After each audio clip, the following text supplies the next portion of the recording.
kind of a really fun practice for me from a coaching standpoint. We covered a lot of different phases of the game. Obviously, we got a really cool goal line scenario done.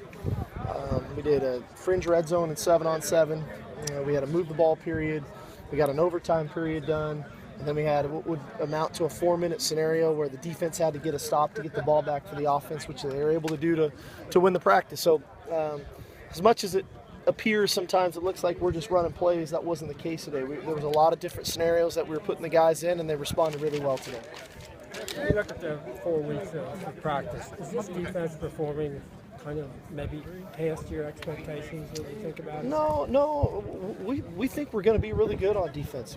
We want to be more aggressive, and I've said this at the end of the season. I said this after the season. I said this coming into spring. We want to be more aggressive. We want to be able to pressure the quarterback more. We want to be able to make it uncomfortable on quarterbacks. To do that, you have to cover really well. And our youthfulness from a year ago became invaluable experience that is now helping us right now.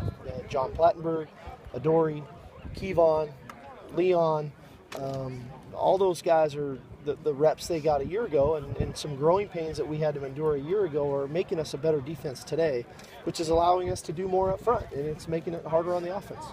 How much is Sua a part of that? Oh, he's had a great spring. He really has. I mean, he's just been so disruptive at the line of scrimmage. He's got a unique ability to rush the passer, but he's always around the ball. What I appreciate about Sua, which I think he's really excelled and changed his game, is his effort every play. I mean, the guy is just playing with amazing effort right now, which for us is what we critique first. But he's not just relying on ability and playmaking ability. He's doing it with effort too. That's why we're just seeing him around the ball so much.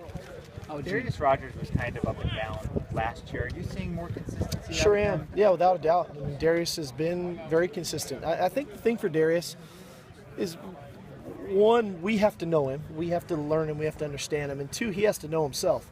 Darius isn't a speed burner. He is a physical, big guy that has to have the ability to make contested catches, one-on-one catches with bodies around him, with people around him.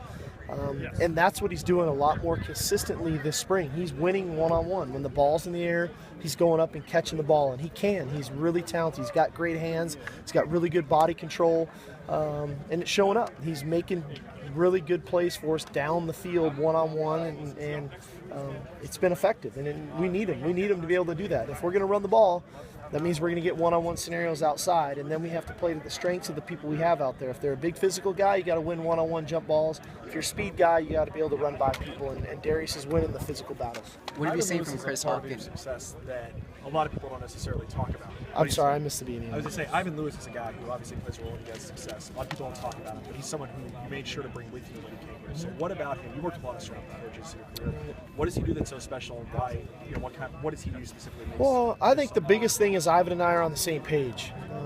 And in this day and age of college football, with the hours and how the NCAA operates, the strength coach is sometimes with our players more than the football coaches themselves. And so it's critical that the strength coach is really on the same page with the head coach and the position coaches. I think Ivan does a really good job of being position specific and really working with our players specific to the position and what they need to do to get better at their position. It's not just your cookie cutter workout routine. It is specific to what they need to do to get better, but I also think he's a great motivator. I think he relates to the players really well. In my opinion, Ivan is the best in the business. He was regarded that a year ago by his peers. They voted him the National Strength Coach of the Year, so we're fortunate to have him. What do you see from Chris Hawkins in this transition? Well, I think the biggest thing from Chris is he's got a very high football IQ. He gets the game. He understands the game. Again, he's another guy. I'm remiss. I should have mentioned him when I talked about the other guys. Some growing pains a year ago, that he had to endure, that we had to endure, but it's making him a better player today. That experience was invaluable for him. He's moved to the safety spot. He understands the game really well. We're able to play a little bit more man-to-man because he can cover the slot one-on-one. And then he's relying on his experience, and he's relying on his football IQ to play faster, which is important, and he's doing a great job of that. He and Plattenberg both have high football IQ. You mentioned them too, but how does that change the dynamic of things that you can do? Well, at the safety position, it's critical because we rely on those guys to communicate a bunch, and they make a lot of the calls for us based on the formations that we get, based on the personnel groupings that we get on the field, and we count on the safety to make specific calls to adjust the defense to fit what we're getting at a specific time. And so when you have two guys back there that really get it, and Leon when he's going too, when we can get to our dime package, when all three of them are out there and they're communicating really well, that's when we're good on defense, because that means everybody's on the same page. Coach, Quarterbacks, particularly in the last 20 minutes? Well, they made some big plays. I thought they made some really good throws down the field. We're an offense that obviously we pride ourselves on our efficiency and our ability to play catch and to get completions within the 10 to 15 yard range. But if we don't throw it down the field, then people are going to keep squeezing us. So we have to throw the ball down the field to make people honest. And I thought today, later in practice, we did a good job of throwing it down the field. Max made a couple nice throws. Cody did too. It's unfortunate Juju doesn't make the catch in the end zone. I thought it was a heck of a throw by Cody there as well.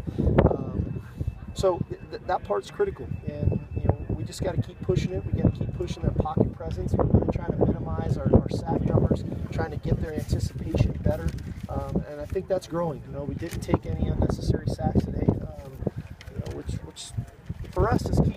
We want to stay ahead of the chains. We don't want to be in second long and third long scenarios. Justin said a big decision to make on defense is, can you cover man and press?